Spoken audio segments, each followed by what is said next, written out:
नमस्कार, मैं रचना शर्मा चढ़ती कला टाइम टीवी देख रहे सभी दर्शकों का स्वागत करती हूं। आप देख रहे हैं उत्तर प्रदेश के विशेष समाचार। प्रधानमंत्री नरेंद्र मोदी ने आज रविवार को पश्चिम उत्तर प्रदेश के मेरठ स्थित सरधना के सलावा गांव में बने हॉकी जादूगर मेजर ध्यानचंद खेल विश्वविद्यालय का शिलान्यास किया। पीएम मोदी के इस मेरठ दौरे को लेकर मंच से लेकर मार्ग तक के लिए विशेष रूप से सुरक्षा के पुख्ता इंतजाम किए गए। प्रधानमंत्री सेना के हेलीपैड पर उतरने के बाद सबसे पहले शहीद स्मारक, अमर जवान ज्योति स्थल और राजकीय संग्रहालय का अवलोकन करने पहुंचे। इस दौरान प्रधानमंत्री ने शहीद स्मारक पर जाकर पुष्प अर्पित किए और अमर जवान ज्योति स्थल पहुंचकर भी क्रांति की धरा को प्रणाम किया। गौरतलब है कि कुछ महीने पहले ही मेरठ को शहीदों के सम्मान में अमर जवान ज्योति का तोहफा मिला था। प्रधानमंत्री बीती 17 दिसंबर को 1,74,00,000 रुपए की लागत से उच्चीकृत हुए राजकीय संग्रहालय को भी देखने पहुंचे। प्रधानमंत्री फिर सड़क मार्ग से कालीपलटन मंदिर के दर्शन करने पहुंचे। उसके बाद पीएम ने शिलान्यास कार्यक्रम में शिरकत की। इस कार्यक्रम में राज्यपाल आनंदीबेन पटेल और मुख्यमंत्री योगी आदित्यनाथ के अलावा केंद्रीय मंत्री वीके सिंह और स्थानीय सांसद संजीव बालियान मौजूद रहे। पीएम ने मेरठ में 700 करोड़ की लागत से बन रहे मेजर ध्यानचंद खेल विश्वविद्यालय की आधारशिला रखी। यह खेल विश्वविद्यालय 36 हेक्टेयर की भूमि पर बनेगा। इस दौरान पीएम मोदी के साथ सीएम योगी थे। सीएम योगी ने पीएम मोदी का आभार जताते हुए जनता को संबोधित किया। प्रधानमंत्री के दौरे के मद्देनजर सुरक्षा के कड़े बंदोबस्त किए गए। यहां तक कि एनडीआरएफ और एसडीआरएफ की टीमें भी तैनात रही।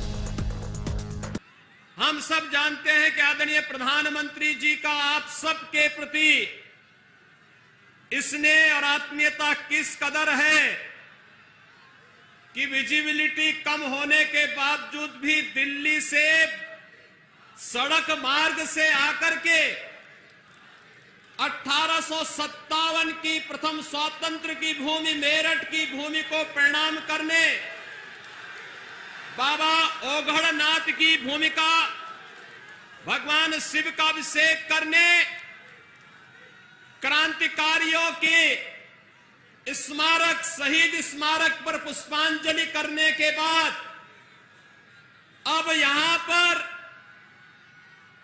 उत्तर प्रदेश के पहले स्पोर्ट्स यूनिवर्सिटी का शिलान्यास करने के लिए आदरणीय प्रधानमंत्री जी हम सबके बीच में पधारे हैं। भाइयों बहनों, मैं आभारी हूं आदरणीय प्रधानमंत्री जी का, जिन्होंने देश के सर्वोच्च खेल पुरस्कार खेल रत्न का नाम हॉकी के जादूगर कहे जाने वाले मेजर ध्यानचंद जी के नाम पर रखा।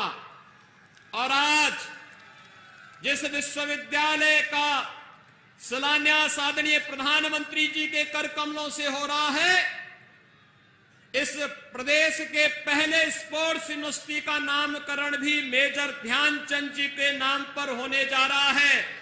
मैं इस अवसर पर आदरणीय प्रधानमंत्री जी का हृदय से अभिनंदन करता हूं, स्वागत करता हूं। भाइयों बहनों, देश का विगत 7-7.5 वर्षों के दौरान हर एक क्षेत्र में विकास हुआ है। जीवन के प्रत्येक क्षेत्र में भारत ने नया कीर्तिमान स्थापित किया है। खेलो इंडिया खेलों के माध्यम से देश की खेल प्रतिभाओं को आगे बढ़ाने के लिए जिस प्रकार का एक नई प्रेरणा आदरणीय प्रधानमंत्री जी ने देश के युवाओं के अंदर भरा है, वो अभूतपूर्व है, अभिनंदनीय है।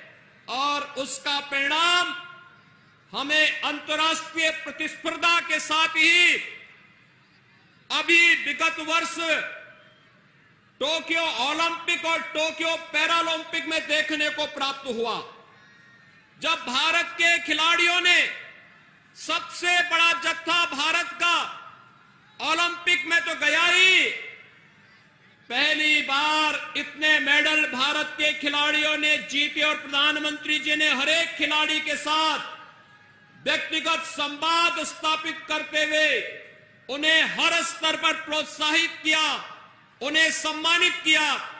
और आज जब हम लोग मेरठ में इस खेल विश्वविद्यालय की स्थापना कर रहे हैं, इसके पीछे भी कारण है, क्योंकि अभी हाल ही में आपने देखा होगा आदरणीय प्रधानमंत्री जी के मार्गदर्शन में सांसद खेल प्रतिस्पर्धा देश के हर संसदीय क्षेत्र में हुआ।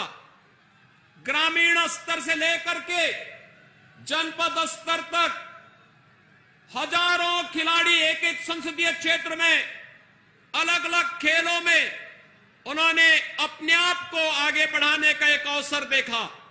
अभूतपूर्व सफलता उसके माध्यम से भी प्राप्त हुई और मेरठ और पश्चिमी उत्तर प्रदेश का हमारा यह क्षेत्र तो इस दिशा से अत्यंत समृद्धशाली रहा है। मेरठ में एक जनपद एक उत्पाद के तहत जो प्रदेश सरकार ने जिस एक उत्पाद को रखा था मेरठ के लिए, वह स्पोर्ट्स आइटम को ही रखा था और स्पोर्ट्स आइटम के कारण देश ही नहीं दुनिया के तमाम उत्कृष्ट खिलाड़ी मेरठ में बने हुए स्पोर्ट्स आइटम का उपयोग करते हैं और इसीलिए यह स्पोर्ट्स यूनिवर्सिटी मेरठ में देकर के एक स्वस्थ स्पर्धा को आगे बढ़ाने की दिशा में राज्य सरकार ने जो कदम बढ़ाए हैं, इसके पीछे भी आदरणीय प्रधानमंत्री जी की मार्गदर्शन उनकी प्रेरणा है। उत्तर प्रदेश की योगी सरकार ने 28 लाख राज्य कर्मचारियों और पेंशनरों को कैशलेस चिकित्सा सुविधा का तोहफा दिया है। योगी सरकार ने पंडित दीनदयाल उपाध्याय राज्य कर्मचारी कैशलेस चिकित्सा योजना शुरू की है और इसके लिए राज्य मंत्रिमंडल ने उत्तर प्रदेश शासकीय सेवक नियमावली 2016 में संशोधन के प्रस्ताव को मंजूरी दे दी है। राज्य सरकार के इस फैसले से करीब 28 लाख राज्य कर्मचारियों और पेंशनरों को कैशलेस इलाज की सुविधा मिलेगी। इसे योगी सरकार का बड़ा कदम माना जा रहा है क्योंकि राज्य में चुनाव होने और पिछले एक दशक से कर्मचारी कैशलेस इलाज की मांग कर रहे थे। अब तक राज्य में कर्मचारी सरकारी अस्पतालों, मेडिकल कॉलेजों या अधिकृत अनुबंधित अस्पतालों में मुफ्त इलाज करा सकते थे, लेकिन अब कर्मचारियों को राहत देने के लिए उन्हें कैशलेस इलाज की सुविधा उपलब्ध होगी। इसके तहत कर्मचारी को इलाज का बिल कैश में नहीं करना होगा और राज्य सरकार द्वारा काट दिया जाएगा, जिसे अस्पताल में ले जाकर वह अपना इलाज करा सकेगा और इलाज का खर्च बीमा कंपनी देगी, जिसका राज्य सरकार के साथ करार होगा।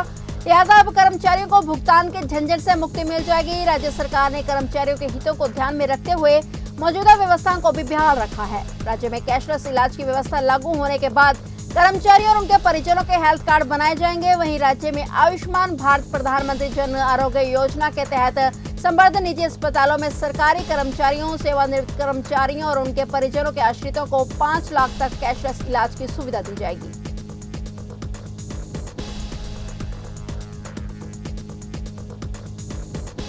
उत्तर प्रदेश के मुख्यमंत्री योगी आदित्यनाथ विधानसभा चुनाव लड़ेंगे। सीएम योगी ने कहा है कि वे विधानसभा चुनाव लड़ेंगे, लेकिन सीट पार्टी तय करेगी। उन्होंने कहा कि चुनाव समय पर होने चाहिए। वहीं सीएम योगी ने पूर्ववर्ती अखिलेश सरकार पर निशाना साधते हुए कहा कि पहले यूपी में दंगाइयों का सम्मान होता था, सपा सरकार में गरीब की संपत्ति कब्जाने का जरिया बना। बता दें कि साल 2017 के विधानसभा चुनाव में भाजपा ने प्रचंड जीत हासिल की थी। इसके बाद गोरखपुर से सांसद योगी आदित्यनाथ को उत्तर प्रदेश की सत्ता सौंपी गई। हालांकि तब तक वह गोरखपुर से सांसद ही थे, लेकिन बाद में उन्होंने सांसद पद से इस्तीफा दिया और बाद में उन्हें विधान परिषद में चुना गया।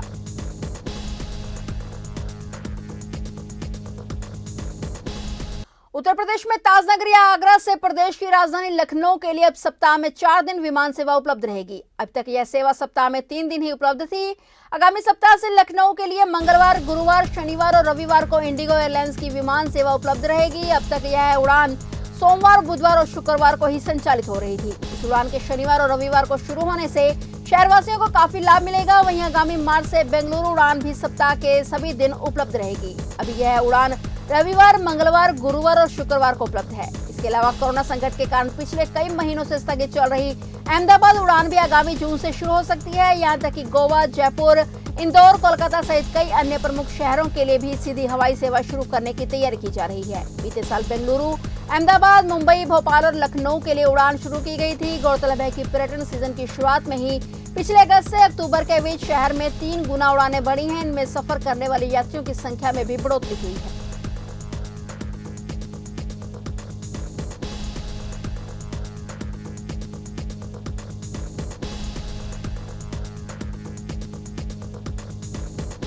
यूपी में फिर से कोरोना का खतरा बढ़ रहा है और इसी कड़ी में एटा की जिला जेल में एक पुलिसकर्मी से 7 बंदियों के कोरोना पॉजिटिव केस मिले हैं। इसके चलते कोरोना संक्रमित निकले बंदियों को स्वास्थ्य विभाग की टीम ने जेल में स्थित एक कमरे में क्वारंटाइन किया है। यहां पर उनका इलाज शुरू किया गया है। सूचना मिलने पर डीएम अंकित कुमार अग्रवाल ने जिला कारागार पहुंचकर मौजूदा चिकित्सक को समुचित देखभाल करने के निर्देश दिए हैं। उन्होंने बताया कि एक पुलिसकर्मी भी संक्रमित पाया गया है। बता दें कि बढ़ते कोरोना केसों के मद्देनजर योगी सरकार ने जेल में बंद बंदियों को कोरोना संक्रमण से बचाने के लिए अगले आदेश तक उनके परिवारों से मिलने की इजाजत पर रोक लगा दी है।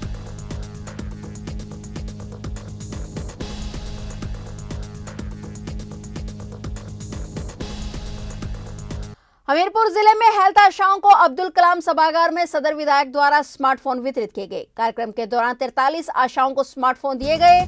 साथ ही जिले के सभी ब्लॉक में आशाओं को 244 स्मार्टफोन का वितरण किया गया। स्मार्टफोन पाकर आशाओं के चेहरे खिल उठे। स्मार्टफोन से स्वास्थ्य विभाग की प्रथम इकाई आशाओं को विभाग की योजनाओं की जानकारी दी जाएगी। कार्यक्रम के दौरान स्वास्थ्य विभाग के कर्मचारियों सहित सदर विधायक व जिले के भाजपा नेता मौजूद रहे। आज पूरे प्रदेश में जो है 80,000 स्मार्टफोन मोबाइल्स का वितरण हुआ है। इसी क्रम में जो है आज माननीय विधायक जी जो है यहाँ पर जनपद हमीरपुर में जो है हम लोग का यहाँ पर वितरण हुआ है। आज APJ अब्दुल कलाम में जो मोबाइल का वितरण हुआ है वो यहाँ पर 41 आशाओं को किया गया है, क्योंकि उस कोरोना का प्रोटोकॉल को देखते हुए बाकी ब्लॉकों में भी वितरण हो रहा है। चल रहा है कार्यक्रम हमारा।